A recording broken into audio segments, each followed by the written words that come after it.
Assalamualaikum warahmatullahi wabarakatuh.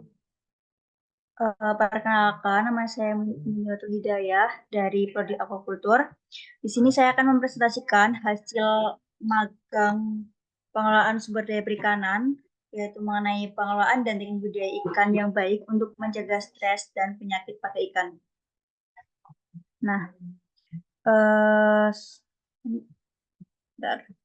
Untuk daftar isinya, yaitu pertama adalah latar belakang, tujuan dan manfaat, pengelolaan sumber daya perikanan, pengelolaan bisnis perikanan, kegiatan magang mandiri, tantangan dan peluang, serta simpulan. Untuk latar belakangnya yaitu perikanan memegang peran penting dalam menyediakan sumber protein dan lapangan pekerjaan bagi masyarakat Indonesia. Namun di sektor ini tuh dihadapkan pada berbagai tantangan. Salah satunya adalah pengelolaan sumber daya perikanan yang belum optimal. Hal ini tuh mengakibatkan penurunan kualitas dan kuantitas produksi ikan serta kerusakan lingkungan. Penerapan pengelolaan dan teknik budidaya ikan yang baik atau PBIB menjadi solusi untuk meningkatkan keberlanjutan dan produktivitas sektor perikanan. PBIB berfokus pada pemeliharaan kesehatan ikan, menjaga kualitas air, dan meminimalisir dampak lingkungan. Namun, belum banyak pembudidaya ikan yang mengetahui bagaimana cara budidaya ikan yang baik. Untuk itu perlu dikaji lebih lanjut terkait teknik budidaya ikan yang baik serta dapat meminimalkan biaya operasional. Nah, untuk tujuan dari magang ini itu ada tujuan umum dan tujuan khusus. Tujuan umumnya yaitu memperoleh pengalaman praktis dan wawasan terkait pengelolaan budidaya ikan yang baik, terutama budidaya ikan air tawar. Dan tujuan khususnya yang pertama yaitu untuk mempelajari teknik budidaya ikan di Minadompan Sejahtera, terutama dalam manajemen kualitas air, pemberian pakan, dan kesehatan ikan. Dan yang kedua, mempelajari sistem manajemen atau pengelolaan usaha budidaya ikan air tawar. Manfaat yang bisa diperoleh dari magang ini yaitu untuk mengetahui teknik budidaya ikan yang baik serta pengelolaan usaha budidaya ikan, serta untuk mendapatkan berbagai informasi yang menjadi bekal skill yang dapat digunakan di dunia perikanan yang menjadikan perikanan dapat lebih terorganisir dan lestari. Nah, untuk pengelolaan sumber daya perikanan, yang pertama itu adalah pembekalan. Pembekalannya itu yang dilaksanakan pada hari Rabu 26 Juni 2024 itu oleh Bapak Chandra Aryudiawan. Nah, dalam pembekalan tersebut tuh dijelaskan bagaimana proses magang yang nantinya akan berjalan gitu. Dan yang kedua itu ada survei lokasi. Setelah pembekalan tersebut tuh mahasiswa diminta untuk survei lokasi yang nantinya akan dijadikan tempat magang. Dan setelah survei lokasi itu ada konsultasi dan pembekalan dari dosen pembimbing magang. Dan kebetulan dosen pembimbing magang itu adalah Bapak Mukti Aprian. Selanjutnya, magang tersebut dilaksanakan pada tanggal 9 sampai 14 Juli. Nah, untuk pengelolaan bisnis perikanan sendiri di Minadompon itu yang pertama daftar perusahaan. Apa sih Minadompon Sejahtera itu? Minadompon Sejahtera itu kelompok budidaya ikan yang beralamatkan di Bulak Dompon, Kadisoro, Gilang Harjo, Pandak Bantul. Nah, awalnya Minadompon Sejahtera itu berdiri di tahun 2010. Namun kelompok budaya tersebut tuh mangkrak. Kemudian berdiri kembali pada tanggal 19 September 2018. Nah, eh, terdapat beberapa kelompok yang mendorong berdirinya Mina Domba Sejahtera, yaitu ada Mina Agung, Buana Mina, dan Mina Muda Sejahtera. Untuk anggota awalnya itu terdapat 30 orang, namun semakin ke sini tuh hanya sekitar 11 orang saja. Nah, di Mina Domba Sejahtera itu terdapat kurang lebih 120 kolam yang masing-masing tuh memiliki ukuran 6 kali 4 meter untuk standarnya. Dan jenis ikan yang dibudidayakan di Minadompon Sejahtera itu uh, awal awal berdiri itu terdapat ikan konsumsi dan ikan hias. Ikan konsumsinya itu bisa berupa ikan lele, ikan gurame, dan ikan nila.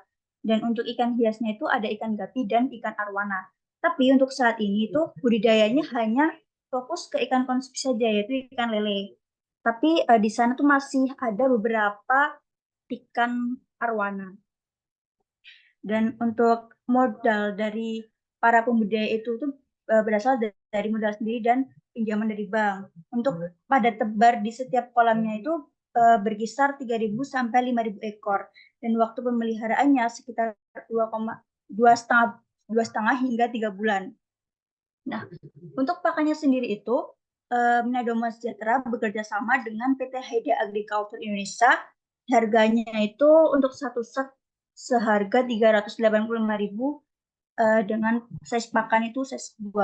Dan harga jual dari ikan lele konsumsi yang ukuran konsumsi itu harganya 19.500, sedangkan harga jual lele yang oversize itu seharga 16.000. Untuk sekali panen itu bisa mencapai 1 sampai 1,5 ton. Dan supplier atau pembeli yang membeli hasil panen itu sudah tetap ya dari Magelang. Nah, berikut kegiatan magang mandiri yang saya lakukan di Minadoma Sejahtera. Yang pertama itu adalah memberi makan. Memberi makan itu dilakukan di pagi hari dan sore hari. Pagi hari itu sekitar jam 8 dan sore hari itu sekitar jam 3 sampai 4 begitu.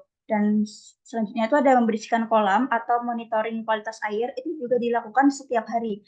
Monitoring kualitas air itu bisa dilakukan ketika airnya itu kotor begitu, bisa dilakukan pengurasan. Pengurasan itu hanya dikurangi 10% dari total volume air begitu. Terus ada menguras kolam, ada menghitung benih ikan gurame. Nah, menghitung benih ikan gurame ini masih manual, jadi dihitung tiap 5 ekor atau 10 ekor ketika ada permintaan dari pembeli. Selanjutnya ada packing benih ikan gurame. Benih ikan gurame yang sudah dihitung tadi kemudian di packing dengan plastik bening itu ada 2 rangkap ya. Terus juga pakai oksigen biar pengirimannya itu lebih aman karena itu udah standar dari pengiriman. Misal di bandara itu menggunakan pengait itu pakai 2 karet. Selanjutnya ada penebaran benih ikan gurame.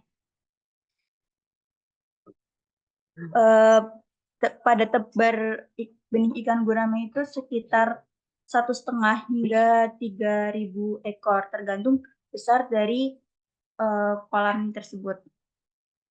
Terus ada breeding benih ikan lele. Breedingnya itu menggunakan ember yang sudah dilubangi berdasarkan size yang diinginkan. Terus ada penghitungan dan penimbangan benih ikan lele yang sudah di grading tadi.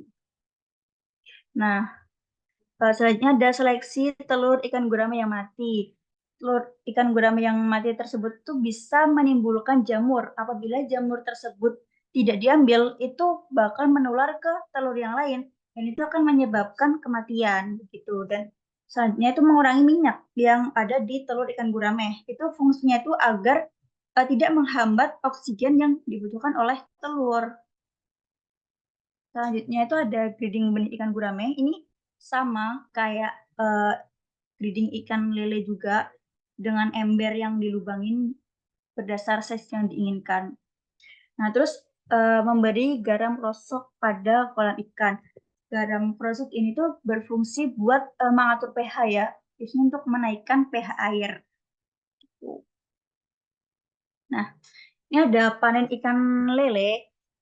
Panen ikan lele ini waktu itu hanya 2 kolam. 2 kolam itu sekitar 600 kilo. Selanjutnya ada penimbangan hasil panen dan pencatatan hasil panen.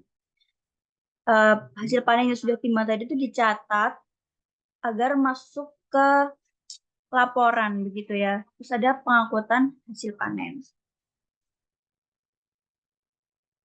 Nah, tantangan, pelajaran, dan peluang selama saya magang.